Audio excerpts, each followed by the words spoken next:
All right, we're gonna try doing some videos in this format. You guys had said you wanted more like quick videos, answering some questions or giving you just a general kind of overview of what it is we're gonna be getting into. So first one we'll do is on pediatrics. So when we're talking about pediatrics, we're talking really about anyone over the age of like a month, so outside of neonate, and anyone before the age of puberty. You'll see some kind of schools of thought. Some people will say pediatrics are just small adults. Some people will outright say pediatrics aren't small adults. Physiologically, I think the big things to remember about kids are, one, airways are very different. So kids have a smaller mouth, but a bigger tongue relative to their mouth. So what does that mean? It means there's not a lot of room inside their mouth compared to like an adult. It means they're more likely to obstruct themselves. So snoring is a much bigger, concern. You'll hear snoring respirations. Head tilt chin lifts are really important. On the note of head tilt chin lifts, a lot of kids have really big occipits, which means that their head naturally wants to do this. So you might need to add extra padding under the shoulders to make sure it doesn't do that. So whenever you're managing a kid's airway, I think it's important that you have some kind of padding just on hand, ready to go. Airways are smaller, so instead of in a normal adult, and I'll post a picture kind of in this video, instead of a normal adult's airway where it goes into the trachea, vocal cords, and everything's nice and straight, kids are more shaped like a V, which means that, one, they're more prone to kinking if you hyperextend them or push them this way, and second, they're more likely to choke on small things. Nice thing is, if you just follow your normal choking stuff, and when you tip them or do that back blows to abdominal thrust, tilting them forward, objects will roll out. The next thing about kids that's really important is oxygen. Kids really need oxygen, much more so than adults. They don't tolerate low oxygen at all. So anytime that a kid is sick, we're going to give them high flow oxygen. So let's define that a little bit. And the way we'll do that is using what's called the pediatric assessment triangle. So if we pull this back to like a normal call, when you walk in the room and you're doing your scene assessment, if the patient's a pediatric, we're going to add in the pediatric assessment triangle. So every time you walk into the room, if the patient's a kid, before you touch the patient, you have to do your pediatric assessment triangle.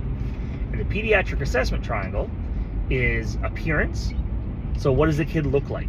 What is their what are they acting like? Are they awake? Are they crying? Are they fussing? And are they doing it appropriately? So you hear Theo in the back. So Theo in the back is upset because he doesn't have a bottle. He's acting appropriately. If we had a kid who was in the hospital getting poked with IVs and wasn't crying, that would be inappropriate. So what's their mental status like? B is for breathing. Do they have any work of breathing? Are we seeing cyanosis? Do we see chest retractions? Do we see belly breathing? Do we hear grunting or stridor or snoring? So do we see or hear any kind of respiratory issues?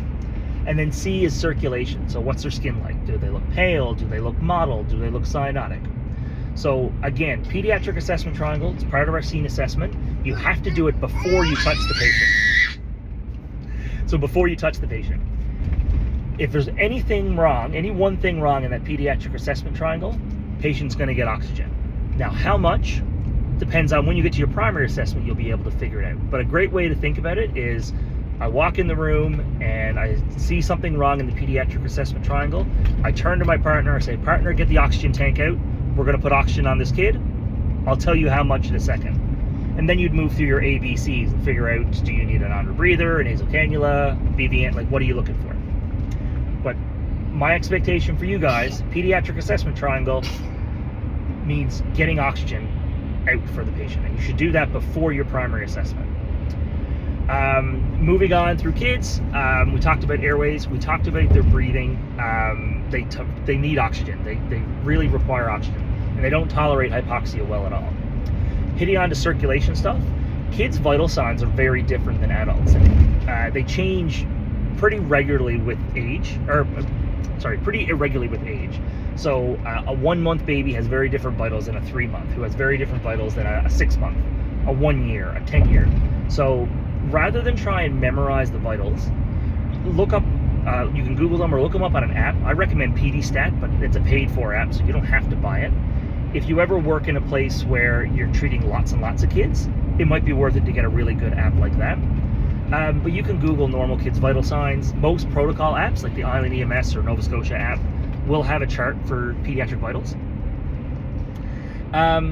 But it's important that when you treat a sick kid, you figure out their age. If you don't know their age, you can do it by their weight, which is actually a more accurate measure for their vitals, and then use some formulas or use a reference to figure out what their normal vitals are.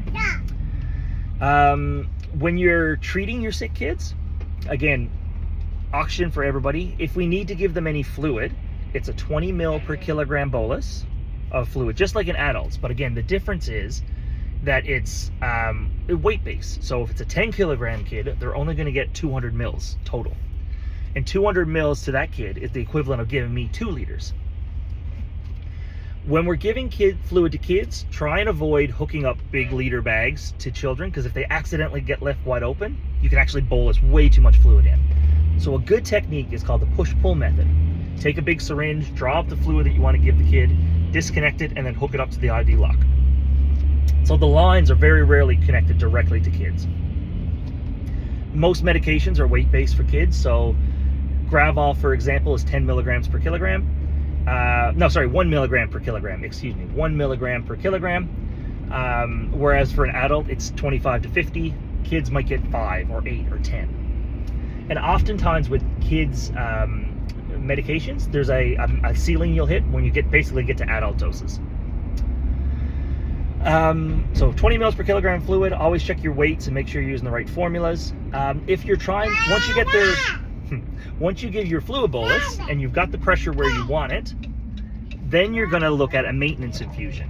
And the formula for maintenance infusion, is 2 mils per kilogram. The 4-2-1 rule, 4 mils per kilogram for the first 10 kilograms. 2 mils per kilogram for the next 10, and 1 mil per kilogram for the next 10 after that. So if we have a 25 kilogram child, he gets 4 mils per kilogram for the first 10 kilograms. So that's going to be 40 mils per hour. Then for the next 10 kilograms, he's going to get 2 mils per kilogram. So that's 20 mils per hour. So that's a total of 60 mils per hour. And then for the remaining 5 kilograms of weight, he's going to get 1 mil per kilogram. So our total should be 65 mils per hour for a 25 kilogram child. So that's a maintenance infusion. So again, we have a sick kid, maybe the kid's septic, maybe the kid's in a trauma. We give them a fluid bolus of 20 mils per kilogram, and then, we give them a bolus of 20 mils per kilogram, and then once their blood pressure comes up to where we want it, we can start a maintenance infusion. And we'll do the calculation, 65 mils per hour, and we'll set that drip rate. Hope that helps, guys, and I'll see you guys in lab.